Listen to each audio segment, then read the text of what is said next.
Welcome back to Light Talk, where the paranormal and the supernatural experiences are all a part of our daily lives. If you have a story you would like to share, email me at lighttalk423@gmail.com. And while you're at it, click on the like, share, and subscribe buttons down below. Don't forget to check out my website to find out what's coming up with me with the expo and how to get your readings done on um, one Friday a month at this point with a live reading. And check out when you can set up your personal reading with me.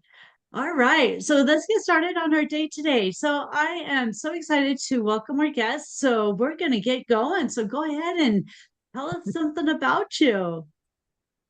Hi, Dana. Well, it's my honor and pleasure to be here.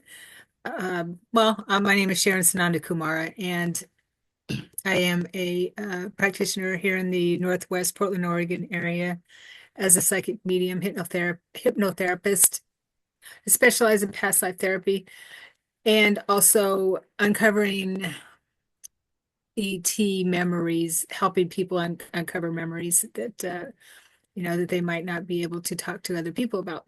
And and maybe they know there's something going on there. However, this is not how I started my life as a practitioner in this area. I was in the accounting world, in the corporate world for 40s, my work life until I was in my 40s. And then I had some things happen. I had an NDE in 2001, which was a catalyst for me, but or catapulted me. The catalyst is when my stepfather passed in 1998, and I had not ever lost anyone close to me, and we were very close. And that's what started my journey, spiritual journey, because I was raised Catholic and I wasn't spiritual in any way. I wasn't religious. My grandmother was very religious. And I'm like, I don't know, that doesn't sound like fun being, that God's punishing you. Everything that we thought was fun, was bad, I guess you could say. But yeah, so it didn't resonate with me as I was growing up. And um, and then when my stepfather passed, I uh, I needed to know what happens when we die. I couldn't believe that he was just heaven or hell kind of thing, and that type of thing. So I began reading everything I get my hands on the afterlife by authors, medium authors like James von Prague. The first book I read was George Anderson's We Don't Die. And I'm like, okay, this makes more sense. And I will say, when I was a kid, I was a psychic kid, which I believe we're all psychic as children, of course, but I was able to see dead people. And it scared me. I couldn't talk to anyone about it. So I shoved it down, pushed it down, and and a lot of memories came to me afterwards about my childhood. And so as I was reading these books on the afterlife, I began having my own experiences with sleep paralysis.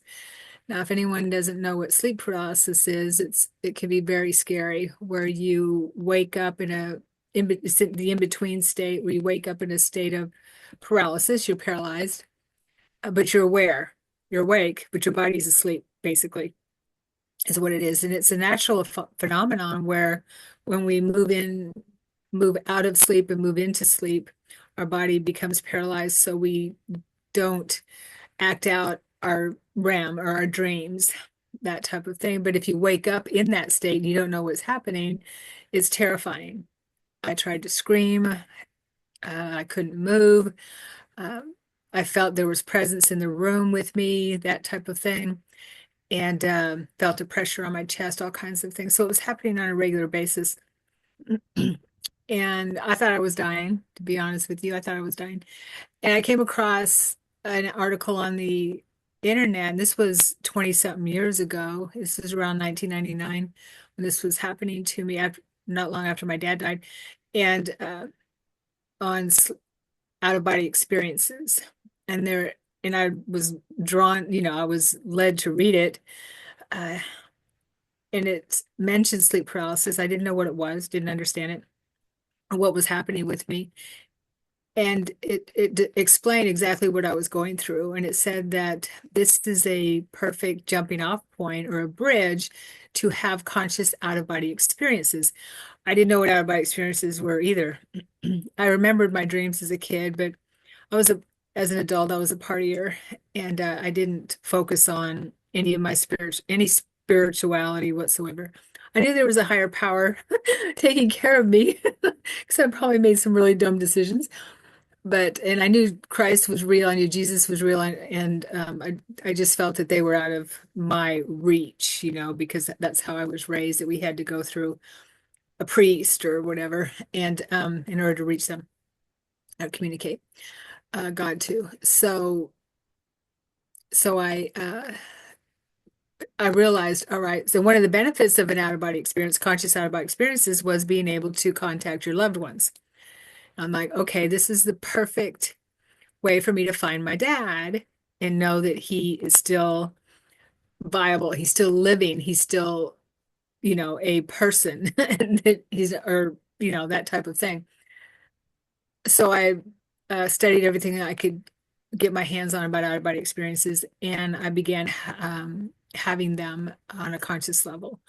I was inducing them quite often. It was about 6 weeks after I began studying that I found myself standing next to my bed, and I was out of my body, and I knew what had happened. I'm like, it worked. As soon as I got excited, I was brought back in.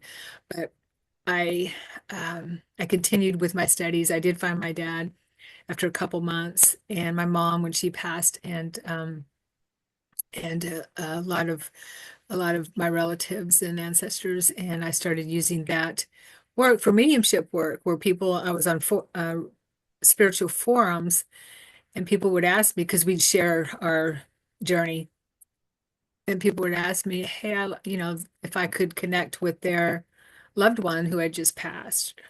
So I was using out-of-body experiences to connect with loved ones too. And then, so yeah, that was my journey. To date, I still travel consciously. I've journaled well over 2,000. I lost count at 2,000 experiences. So that's a little bit of the background before my NDE in 2001. And I lived in San Antonio, Texas area in Universal City, and some friends and I went inner tubing down the Guadalupe River in New Braunfels. We had a really good day on the river. Everything was fine. There was 5 of us girlfriends. For one of one of our friends, it was her birthday, so we were, there to have a good day for her birthday.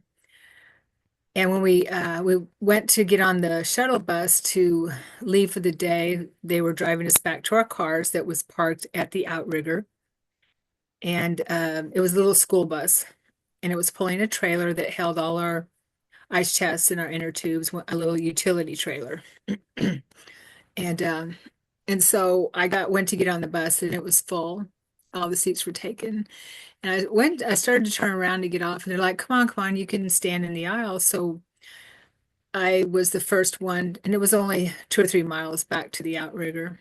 And so I was the first one of our group to get on, and other people piled on behind them. So we were packed on the bus. I was closest to the emergency exit door. The exit door in the back of the bus was against my back.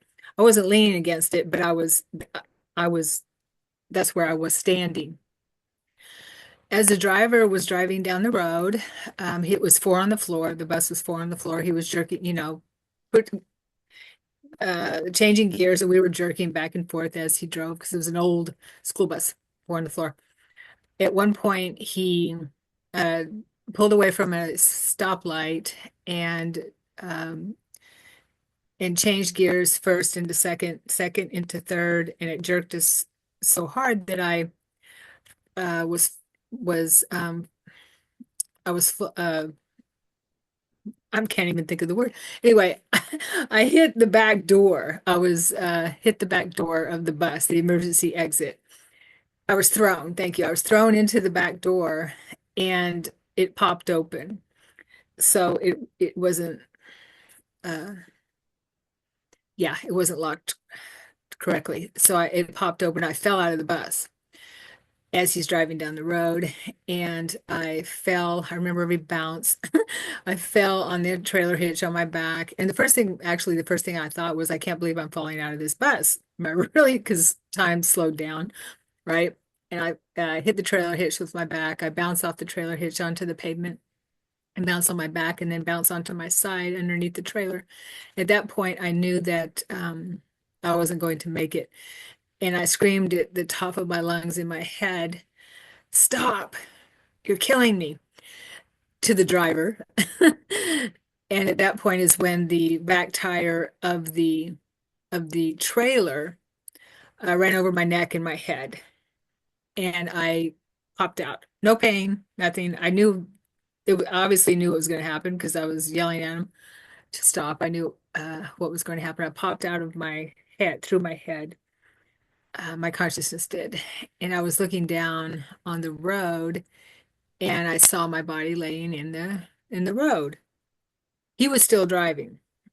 And I saw a commuter bus driving up toward cars and a commuter bus and driving up toward my body. And I thought, oh, I hope that bus doesn't run over my body because that would really make a big mess. I had no attachment to my body, none whatsoever. I realized, well, I guess I did die. These are the thoughts going through my head. And I also knew that this was something that we do. We come here and have experience and that we die and leave that experience and move on to something else. I knew that as I was floating there about 20 feet above the scene. I also thought about my friends and that what that it would do to them because I was thinking that we had such a great day and here I go here I go and die on them, and ruin this whole experience, this really good experience we had. Plus, it was my friend's birthday, and she's not going to be able to celebrate her birthday, without thinking that I died, that kind of thing. But it didn't make me sad enough to want to go back into my body. And I thought about my partner, and I knew that he'd be sad. My partner at the time, he's my ex-partner. I knew he'd be sad, but I knew he'd be fine. We had been together 3 or 4 years, I think. And then I thought about my sister, who I'm really close to, and she has a family. She's got her kids and her husband, and I knew she'd be fine too. She's got her family. I knew she'd be really sad, but that she has her family around her. And then I thought about my mom, who lived close to me and I took care of, basically. And when I thought about my mom, I felt a presence behind me, and I turned around. I quit looking at the scene or thinking about the scene or whatever. And I turned around. There was my stepdad, who had died 3 years earlier. I was really, really happy to see him. He looked great. I'd seen him, oh, by then maybe 3, 4 times, but it was fleeting. It wasn't a long, it wasn't um, for a long time. It was just fleeting in my out of bodies. And he says to me, the first thing he says to me is, "It's not your time." And I was confused. And I said, "Well, what do you mean? I want to stay here with you." I recognized that I was home. I was going home. And he said, "It's not your time." And he explained to me telepathically, this was all telepathic. And he died of lung disease, and he was, he couldn't breathe. He was on oxygen and everything, but he looked healthy he looked like himself, but just very healthy, right? And as he's telling me this, he says that my mom needs me. I have lots I need still to finish up and do. That's the communication. And as he's communicating this to me, I feel a presence to my right again. And notice a tunnel opening up, which I call the ancestor tunnel. And it was kind of blue grayish. It wasn't full of light, or anything like that. It was neutral looking, so to speak. And I saw beings in there. My inner sight saw beings in there that I recognize as my ancestors that I would recognize here. And also ancestors that I wouldn't know if I saw them in the physical world, but I knew them there. So a soul group type of thing. I noticed that they weren't smiling and congratulating me or anything like that. You're home. Their face was kind of neutral, deadpan look, and I'm like, okay, well, something's up, because I knew in my memory banks that when we do cross into home, when we go home, that there's a celebration. I knew that, even though I didn't know that as me at that time. And and then but I'm still drawn to the tunnel. I'm drawn to it. And they're kind of like, without saying it, I just got that message intuitively. I understand they're not allowed to tell us these things, but that's what I got. My dad was able to tell me. And so as I'm drawn to the tunnel, I see beyond that tunnel was a portal, or a portal. That's what these are. A portal as bright as the sun, if not brighter. And yeah, and I was drawn, and then I couldn't see this anymore, the ancestor tunnel. All I was focused on was that sun type of portal. And as I'm looking at that or gazing at that, I see a figure move out of the sun portal. And he's moving toward me very quickly. And I recognize him right away as Jesus Christ.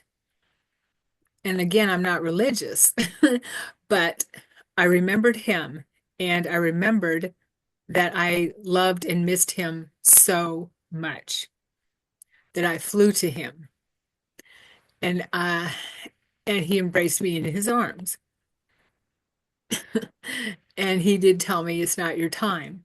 And I'm like, oh gosh, but I want to stay here with you. I know, I want to be here with you. I want to be, and I've got goosebumps talking about it. I want to be here with you. And he chuckled, and he picked up my chin to look at in my eyes, because I just wanted to stay right there with him forever. And he says, uh, I know. And he shows me, I see in his eyes, which are bright blue. I saw them as bright blue. And as I gaze into his eyes, I see the universe in his eyes.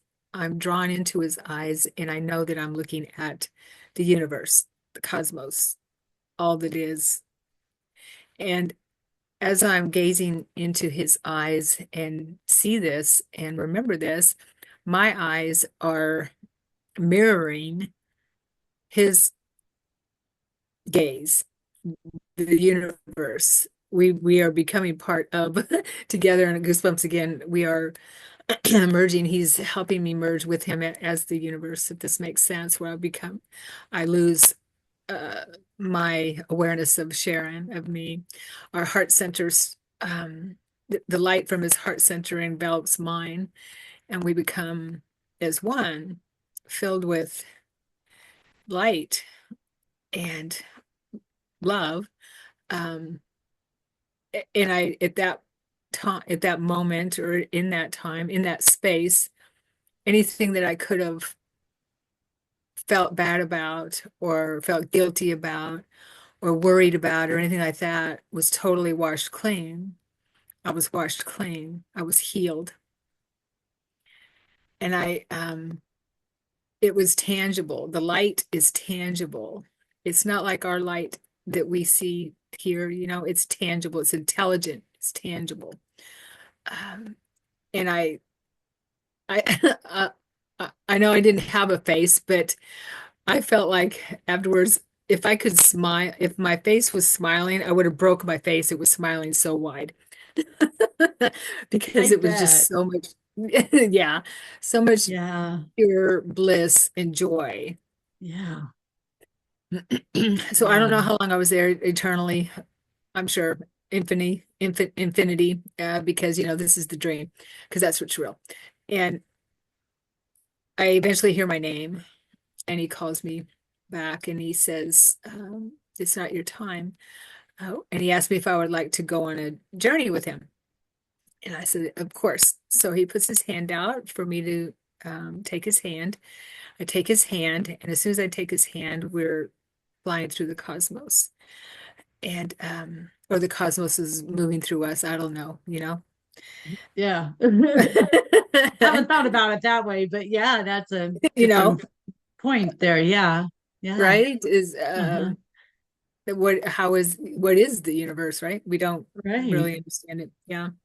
And so, one thing I like to mention is that when I took his hand, it was so visceral and so intense. I could feel every line and every crevice in his hand just so intensely. And I thought afterwards that uh, the being here in the physical realm is like having a glove over our senses compared to how our senses um, are in the higher realms. Okay. It's Yeah. much more intense. So, That's how I understand it as being. mhm, Yeah. yeah, totally. And so we were flying through the cosmos to come across a blue portal. Looks like the sun, a blue sun portal. I understand now it was a star. I do believe that it was this blue star of Sirius. Okay. And we dive into that, and I didn't know anything about that then. So we dive in and we go through that portal. And then I see a planet, a blue-green planet, beautiful, beautiful planet, planetoid planet orb. And we hover above it for a little while once we reach it. And uh, I recognize this planet as a home planet for me. And it is a ocean planet, a water planet. And I recognize it. Um, and I at that as I'm um, processing all that information, I become one. I remember the mother of the planet, the body, the mother planet, and I become one with her. I start merging with her matrix again, Oh, re-merging wow. with her matrix. Yeah. And and those memories come to me as I'm re-merging with her matrix. Hmm. And I was able to see through the eyes of her as the mother, as the planet. Her body is the planet. I know it's crazy, right? Wow. Her body Yeah. is Yeah. goosebumps again. Her body is the planet, and I have as her, and we can do that here on Earth, merge with Mother Gaia, Mother Earth. Um, I saw every single, not saw, but I felt so much love and compassion for every single being on my body as that planet. Every single, it didn't matter, Wow. amoeba, whatever, to the whales, whatever. Every single Wow. being on my body, which is what we got away from here. It's a reminder that we should love our body and every cell in our body and send love to our bodies, right? Because we're Yeah. so programmed not to love our body. And Right. mhm.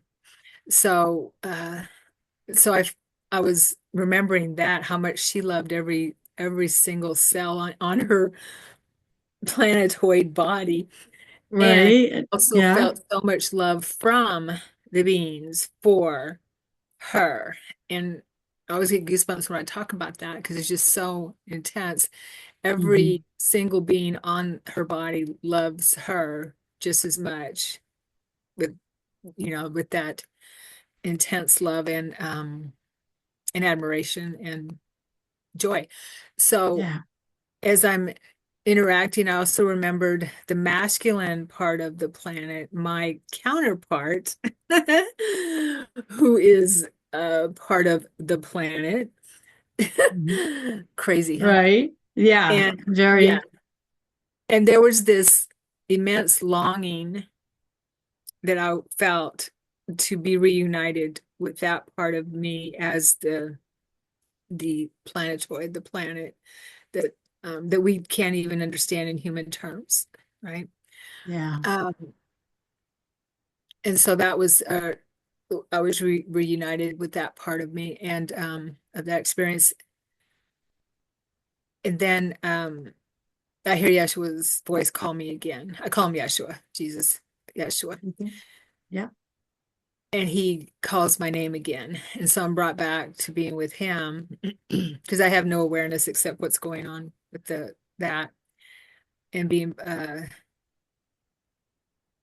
in merging with the matrix of her heart center, basically. And Right. Okay. so we dive down to the planet, dive into the ocean of the planet together. And I'm reunited with a family I have there, a mate, I have children, I have parents, and I'm home, so to speak, the home that I love. Right. I know here is a mission. I love Earth. I really do. I love the planet Earth and humanity, but I know it's a mission. Yeah. So, as your life on this other planet, what are you, like a mermaid, or are what? It's yeah. Because when I look at you, I kind of see like an more like a mermaid kind of look with you. So Mhm. that's what I brought that up, because you have that like mermaid type, I don't feature, I guess. I don't know, but that's what Yes. comes to my mind. Yes. I did see myself and my community, the beings that my family as mer type beings.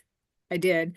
And I just remember thinking, oh my gosh, I am so strong. My body is just so freaking strong. I can't believe how strong I am because, swimming in water 24 hours a day or whatever is, Yeah, you don't have one little ounce of fat on you. So you don't have to worry about working out or anything. That's your workout, is your life. that is your day. Yeah, 24 hours, because I mean, okay, so if you're a mermaid, how does that work with air? Do you stay underwater like a fish, or is it kind of you have to take air once in a while? How does that work?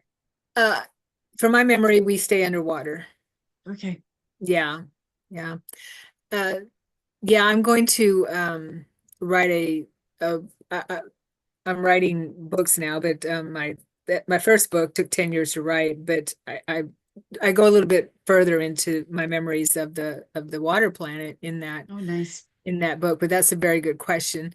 I do have, you know what? I'm correcting myself. I'm going to correct myself. I do have memories of sitting on a rock as a mer Okay. and looking out over an ocean, a very rocky, choppy ocean. Now, if that was that planet, I don't know. It was an out-of-body experience that I had afterwards. So, yeah, I'd have to dive into that more. But from what I can remember, we needed to stay underwater. I mean, we could take breath. We could take breath. It's coming to me now. We could take breath as we rise above, but our sustenance was from the ocean. So like That's breathing where, like a fish under the water. yeah, yeah. Yeah. And whatever, And go ahead. I was So just I going to say, whatever kind of being can still, might have both apparatus, of being able to breathe air and breathe underwater using because this was like a fifth dimensional planet. And I do believe that our bodies were highly, highly evolved. And so there might be some way that our bodies are able to do both. okay. Yeah. Yeah. And that makes sense. That makes sense.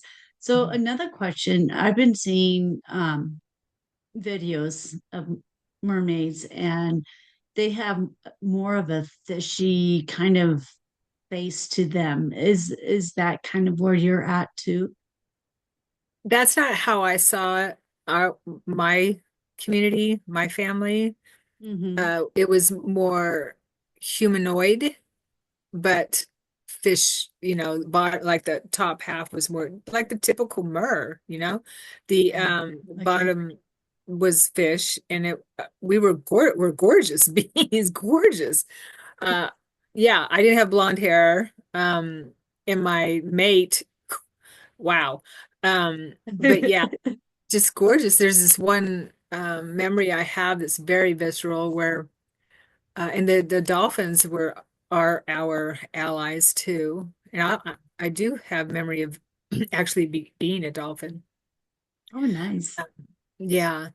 And where I'm underwater and a dolphin is in front of me and the dolphin is nodding for me to look down and I look down and I see this body that's not my body here, um, and a very strong body and different, dark, yeah, darker skin, or I'm sorry, uh, not darker skin, but lighter skin, even though I'm light in this lifetime. Uh, but and I'm nursing a brand new newborn. Oh, so Yes. sweet. Uh, Oh, I know it was amazing, totally beautiful and amazing. And I haven't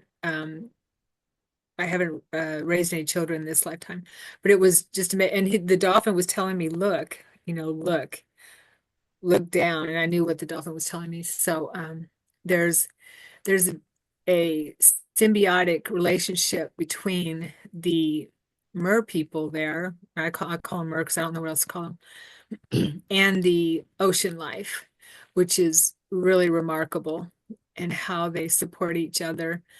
And yeah, there's crystal caves and things like that underneath, and so lots more. beautiful. It just Mhm. looks, feels so beautiful. So, oh, magical. Yes, it is. Oh, Yeah, yeah. wow. Wow. So, Oh, so yeah, and I was lost in being, I'm not lost, but I was there. I wanted to stay there. I'm there. I'm starting to forget about Earth. I don't even remember Earth. I'm starting to forget about that. I'm immersed in my life on the water planet, my existence there, and I hear my name again.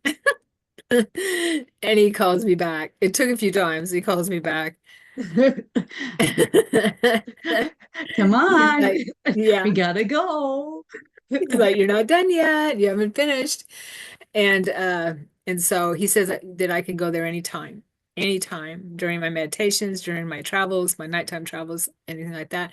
And when this my mission here is over, I can also go back and use that or not use that, but my bulk of my awareness will be back in that reality. Yeah. Nice. Um, if that makes sense. And Yeah. so Yeah. You'll be back. I'll be back. Yeah. Well, I'm You'll already be back. there. So it's a matter of I'm already there. We're already in these existences. A part of our soul is already there. It's when we bring, because they knew that the Sharon in me had come back for a visit or whatever to Mhm. check in. There you That kind go. of thing. Yeah. They knew because there's a soul connection there. Whew, and I'm feeling that. And so they know what we're doing and our mission is and that kind of thing. Um Very so cool. anyway, I hear his voice and I say, okay, on one condition, I'll go back on one condition. I'm making a deal with Jesus that when I do, that I know that you are with me tangibly, physically in my life, walking with me all the time.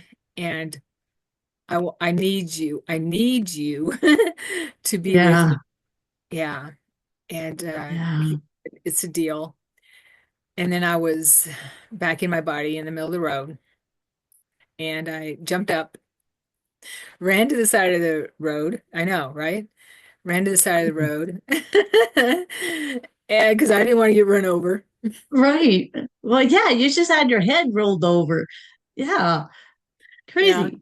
And at that point, he had stopped. My friends jumped off the bus and came to help me. They took me to the hospital and put me on a spine stabilizer because I was bleeding from my ear, and they ran over my neck, so and head. They wanted to make sure.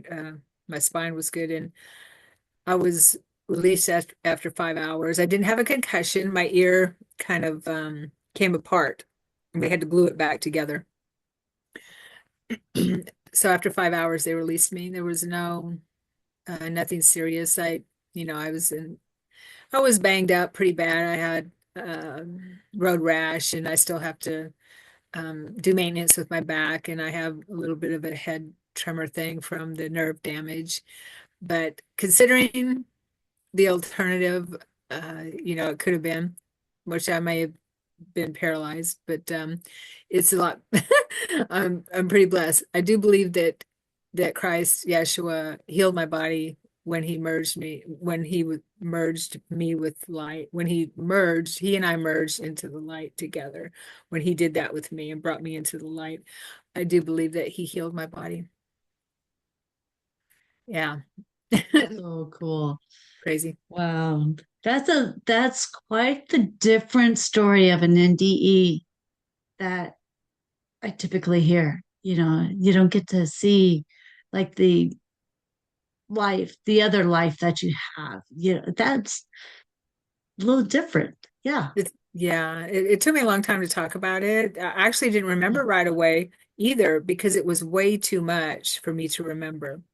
I started having out of body experiences where I was bringing in bits and pieces of the memory. I was flying to a sun. I remember every time I go out, I'd fly toward a sun, and I just knew when I got to that sun, I'd be with God. But I would be brought back to my body before I get to the sun and not remember anything. Oh, And and then it hit me after doing this uh, many, many times in my out of bodies. And then I remembered. I remembered that part of my NDE, and they started coming slowly but surely.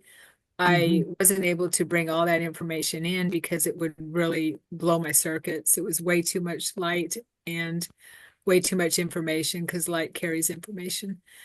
And and Wow.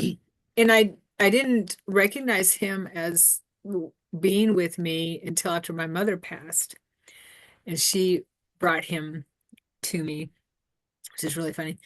Uh, and when when I remembered him or Mhm. felt worthy of him being with me, because that took some work. Yeah. Because I'm back now in the lower mind, I'm in the ego. I'm not worthy of Christ being with me. That was my programming. Right. Yeah, I'm not worthy of that. Why would Christ want to be with me? You know? And Right. yeah, Right. yeah. And but even though he told me who he was, I'm like, nah, whatever. Yeah, okay. Mhm. Okay. And yeah, Yeah, you it's just don't I wouldn't be able to believe it right. fully. That's I how I mean, was. yeah, yeah, it's just yeah. Well, my mother told me You're she had a saying guy. Yeah, I know, right? And I was communicating with my mother. My mediumship abilities were coming back to me, and my psychic abilities were coming back full force at that time, and everything. And so I she said, I have a guide here for you to that wants to talk to you. And I'm like, okay. And I felt the presence. I felt his presence, very strong presence. And at that time I was learning about ascended masters. I said, okay, well, is he an ascended master? She said, yes, he's top shelf. She didn't say he was an ascended master. She said he's top shelf. That's what wow. she told me. And so I'm like, oh, he wants to work with me? Oh, lucky me. Special? Yeah. I know, I'm special. And but I still couldn't handle the strong energy that I felt from him being there. And so finally, after a few visits with her, um, I said, "Okay, Mom, I'll meet him." And I felt her step out of my field, and he stepped in. It was Oh, nice. such an amazing, loving experience that I wept for 2 weeks straight. Wow. Yeah, That's because intense.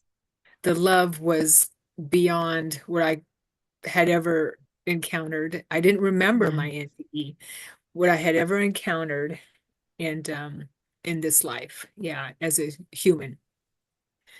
And then I Wow. started working with him, and I still didn't know who he was. I just thought he was some top shelf ascended master, you know. I, A top shelf guy. yeah, okay. To me, top shelf was the liquor bottle up on the, Oh, you know, the good vodka. yeah, It was Regent. Yeah. so I was prettier, right? And so that's what top shelf meant to me.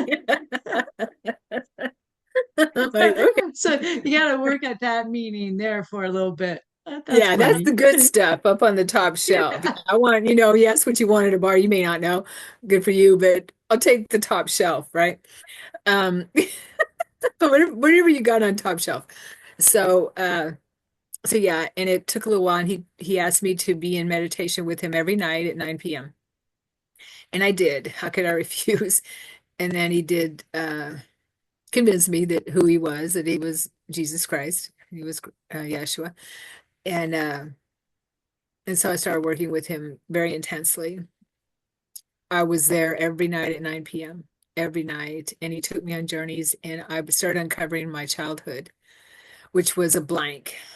A lot of my childhood was a blank.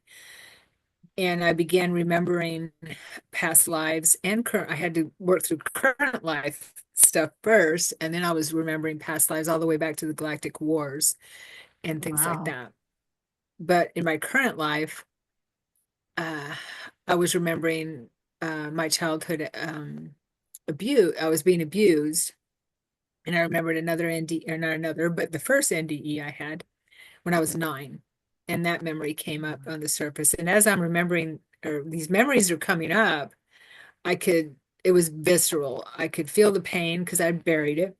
I could smell the vomit, that kind of thing, uh, uh, and I started in these memories as they come up. I started seeing 3 little gray beans show up in the memory and taking me out of the situation uh, before I was hurt too badly or killed or whatever, and freezing the situation and taking me out, taking me to heal my body or on a ship sometimes, not always, but I started seeing these memories, and I'm like, whoa, I didn't even know anything about gray beans. And then I'm like, what in the world? What is going on here? Wow. So as I was unpacking that um, and learning about my childhood, I mean, it was just amazing how he was working with me, and he gave me extra meditations to help me um, heal. It was all about healing and heal these fragmented parts of myself in this lifetime and others, past lives, which is work I do with people now. And it was incredible how he helped me help bring my soul into a wholeness. Instead Yeah. of, I didn't party anymore. Wow. I was whole, basically. I felt whole. And when I'm with him, that's all that I'm whole. Yeah. And that was another thing, is that my room was a classroom because he was teaching me, helping me remember things. Yeah. And as we're working together, if I don't get the answer correctly, and I have to go I have to go to work or have to do something or whatever, go eat dinner. And when I Right. would come back, there was no break in between. That was the dream, the distraction. But when we're here together, that is the only thing that's real. It's Wow. it's just incredible how he brings you into that space of I mean, you are there with him. And again, I'm not religious at all, but that it's love and it's real, the only thing that's real. And Yeah. he was helping me remember that. and helping me remember. And one in particular was about God. He said, what do you know, what are your thoughts on God? What do you think God is? That kind of thing. Who and what you think God is? And I said, oh, God is everything. God is in everything. God is that. God is this. He'd say, and? And I'm like, and Um, and I started thinking about and God is this, because I was raised Catholic. I didn't know right. really anything about except for the judgmental God. But I was starting to see that God was everything, that kind of thing. So I give him answers like that, and he'd say, and then it hit me when we were sitting together, and he said, and again, I'd leave and go to work, come back, same exact thing. It was like I didn't leave. We'd pick up exactly where we left off. Finally, it hit me. Wow. Oh my gosh, God is love. And he's like, bingo. Okay, on to the next lesson. Okay. Yeah. So, Oh, yeah, we were right there in it until I got it. nice. Mm. Nice.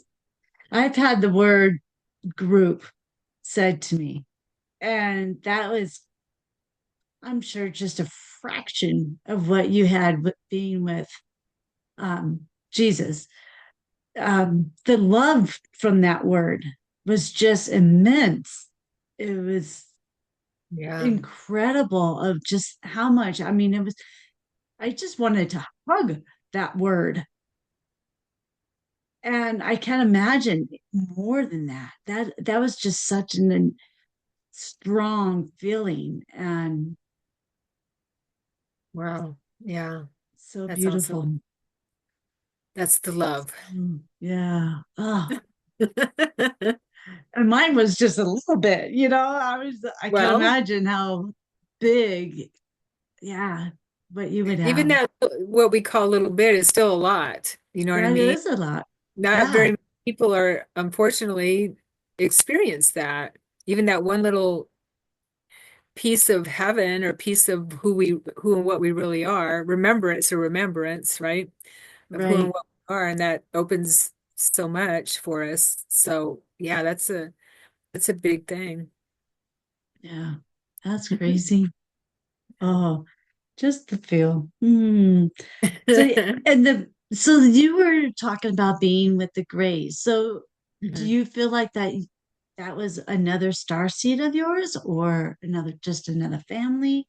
Or how does that work Yeah, in I your don't head? know. I'm uncovering memories of being in secret space programs as well. And those have been just in the last 5 years or so. The Greys, I felt caring from them. These three Greys. I hear a lot of people talk about three Greys came to them, three Greys did this, and three Greys did that. I'm like, oh, that's crazy. Uh, and so, I don't. I did feel that they cared for me. They healed my body. Uh, and I don't feel that they were the drone type grays either that didn't really have any emotion or anything like that. Mhm. There was one female in particular of this group, which I remember being on a ship as a little girl, and she would stroke my hair, and she's as she's running a healing wand over my body. And I even remember the smell of it too. It was like a flowery smell, which is probably what they put in my mind. May have not had a Mhm. good smell, and I remember purple light, something about purple. Um, and and I felt like she cared for me. Yeah.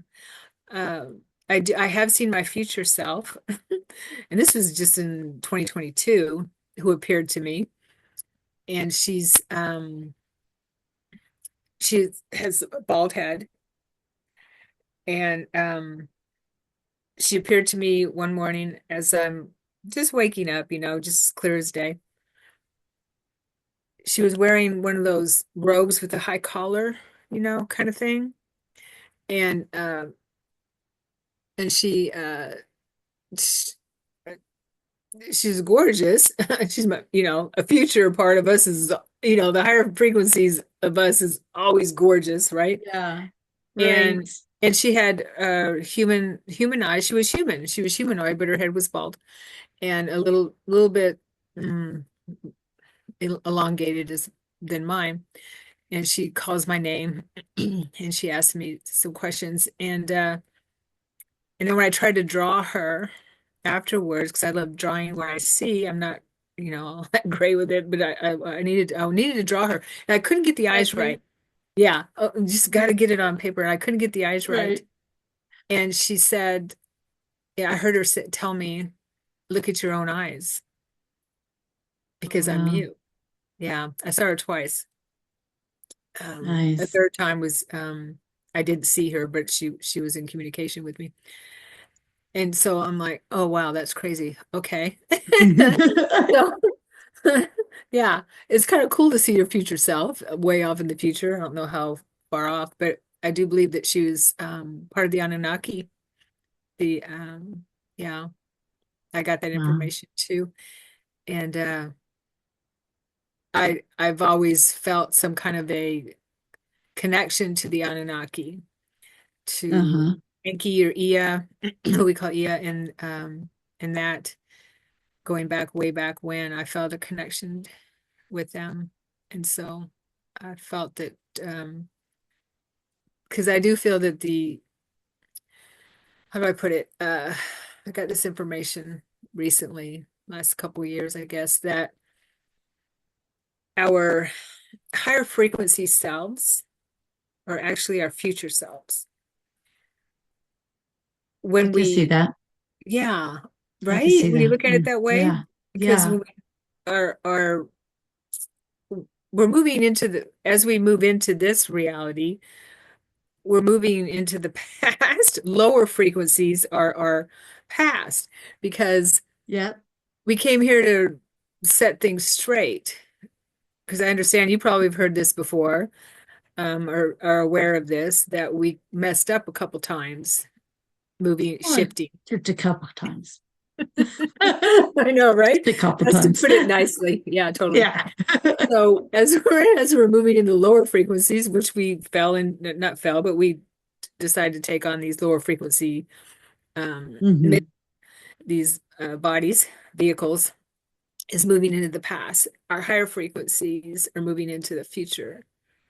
And that's kind of a mind blower when you think about it. Yeah. I'm thinking of it as I'm, trying to get that picture of it. And it's, yeah, you have that higher energy. And I could tell that I can see that that could be our future self. Hmm. Because even Yeah, if we're looking at our higher self, that is when we have raised our own energy up high enough. So that would be future because we're future. in this. Because, yeah, I don't know if that made any sense, but it makes sense to me. Well, yeah, and I see if we're talking, talk about God as source, right? Source Right. would be like a sun, for if we want to see it that way. This is what I was shown, and that's when Christ came out of the sun. The sun I was seeing. Okay, the source would be the center of the sun. Uh, the highest frequency that Uh-huh. of all of it. And then and as we move out, say we're moved when source thought us up, uh as we move out on the rays of the sun, we move, we have cycles that we move through. So as we move further and further from the sun, the frequency is lowered because the highest frequency of this universe, or whatever, the great central sun or the central sun of this galaxy, I guess, is the highest frequency that we can get to, that we are connected to. We're never disconnected from source. And so Right. as we move our awareness down uh, sun, a ray from the central sun, the center of the sun, we drop in frequency, we lower our frequency, and we're moving into the outer rings. And Yeah. the outer rings are the furthest away from the center of the sun. move the slowest, I guess you could say, around. Yeah. And and so that's kind of like the past because we're moving really slow. As we move toward the Mhm. center of the sun, which we're doing as we work on our spiritual progress, we're moving, our frequency is moving Oh, quicker and quicker, and we're moving further into the future. Oh, it's got it. mind-boggling. That is, Kind of there's a stuff I lot think in there. about. Okay. Hey, hey, we all, I think, have that crazy moment of thought of what if this, how does that work? And yeah, I think we've all pretty much been there. Yeah, I know I've had things that's like, okay, well, what? Ooh, you I'm know, glad I'm not the only crazy one. Okay, I'm kidding. No, you're but not it's crazy. the more we ponder that kind of stuff, the more we open up Yeah. pathways.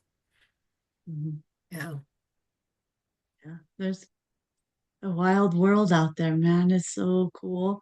it's awesome. Yeah, totally. Yeah, it's Here at so this time amazing. now, during this time, because I know that if I hadn't come back in 2001, I would have been upset with Christ for letting me stay because we're in these amazing times. So he knew that. He knew He that. knew that, of course. Of course. They all knew that. And you even knew that.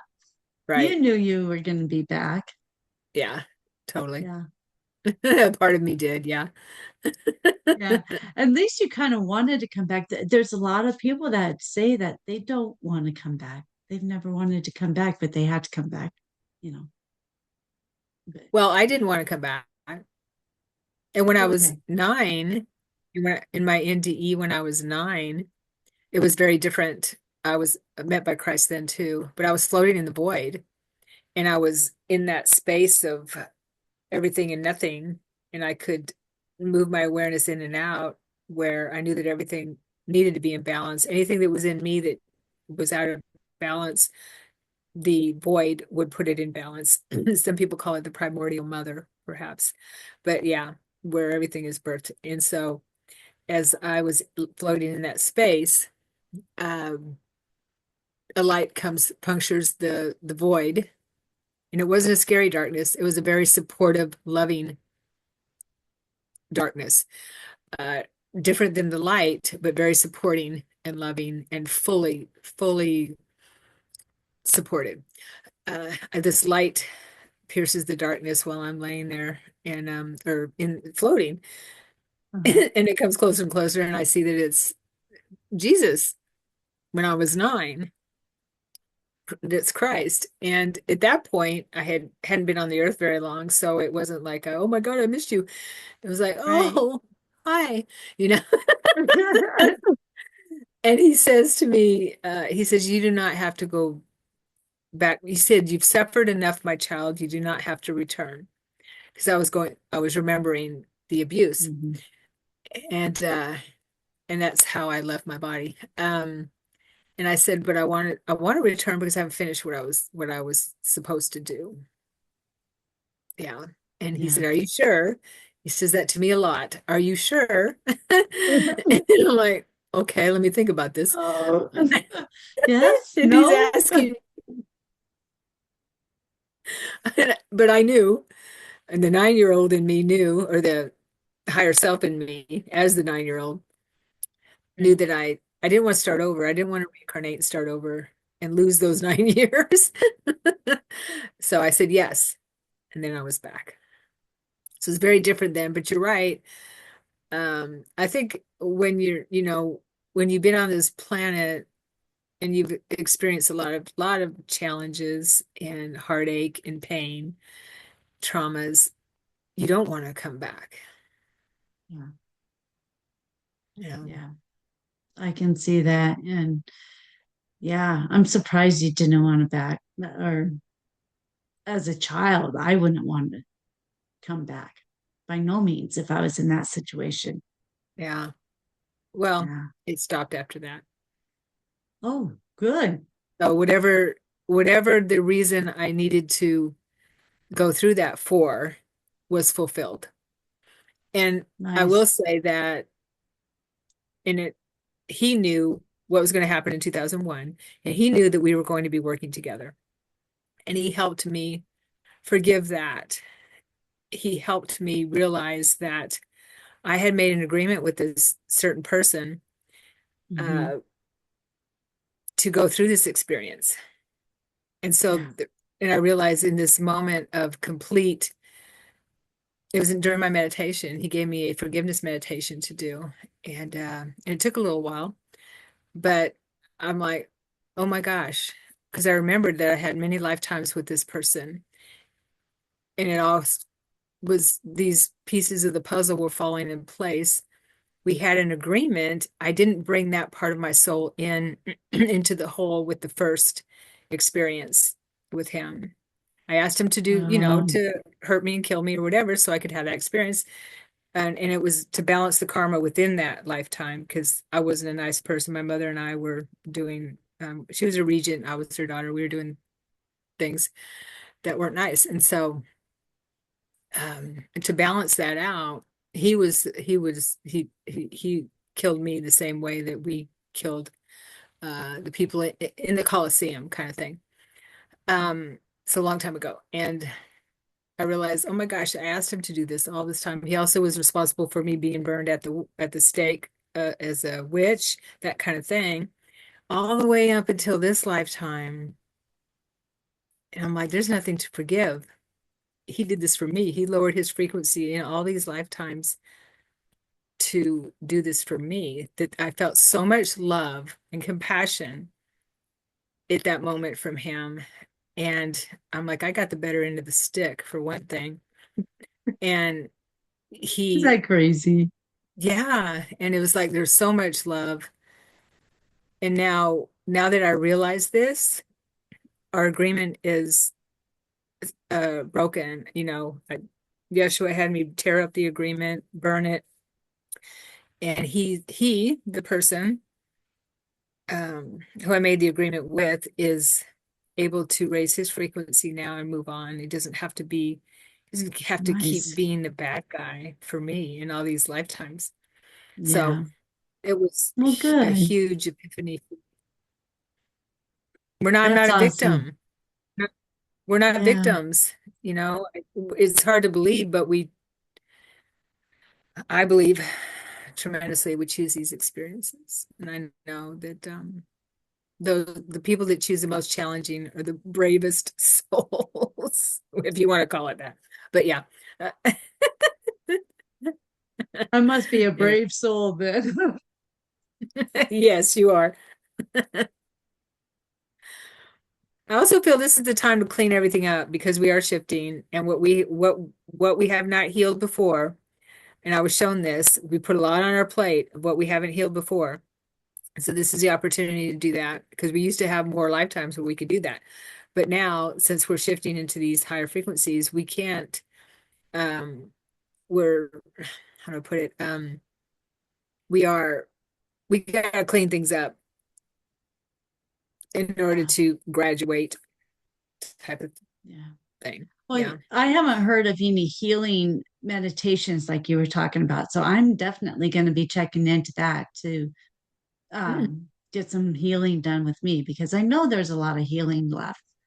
And Well, sure. Yeah. so You know I'll how to get a hold of definitely me. check I'd in. be honored. Yeah. Yeah, I'll definitely have to check into that.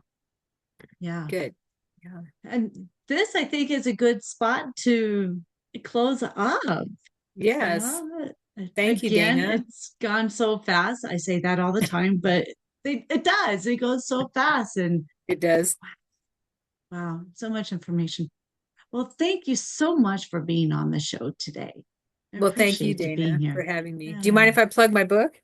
Of course, go for it. Petrina, my first book, I'm working on one on Yes. out-of-body experiences called Awakened Soul.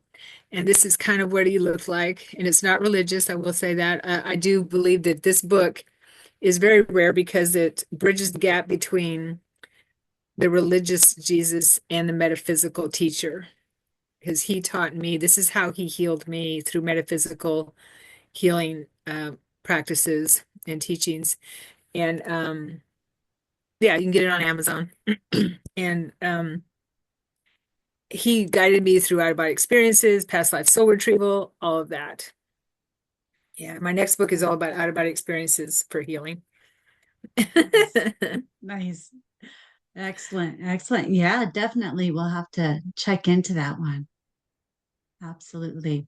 Well, thank Yeah, you. Thank you for having me on. It's been my pleasure. absolutely. It was a great pleasure. I appreciate you so much. And Thank you. stories are fantastic. Learning, of the sources and how much love is out there is amazing. I mean, there's no words for it. I know. Well, I keep likewise, thank you for the trying. work you're doing. Yeah. Oh, thank you. Thank you. It's been so much fun doing this. I've had so many wonderful people that I've met and been on the show and so encouraging. You guys are all just amazing. Well, That so are you. well, thank you. If people want to, I just want to mention too, if people want to get a hold of me, they can go to my website, SharonSananda.com. Yeah, SharonSananda.com. I also teach courses and classes and certification courses, psychic development, out-of-body experiences, past life soul retrieval. I'm in the middle of a practitioner course now. So yeah, and I also do readings. Mhm. Yep, yep. I'm on the reading side too. Okay, Um, good. excellent, excellent. Well, we'll put all of her information in the links below or in the comments below, and we will chat with everyone later. And if anybody out there has any stories you want to share, email me at lighttalk423@gmail.com. And don't forget to check out my website on things that are coming up and any kinds of readings I can do for you. And we will talk with everybody next time. All right. Bye, everyone.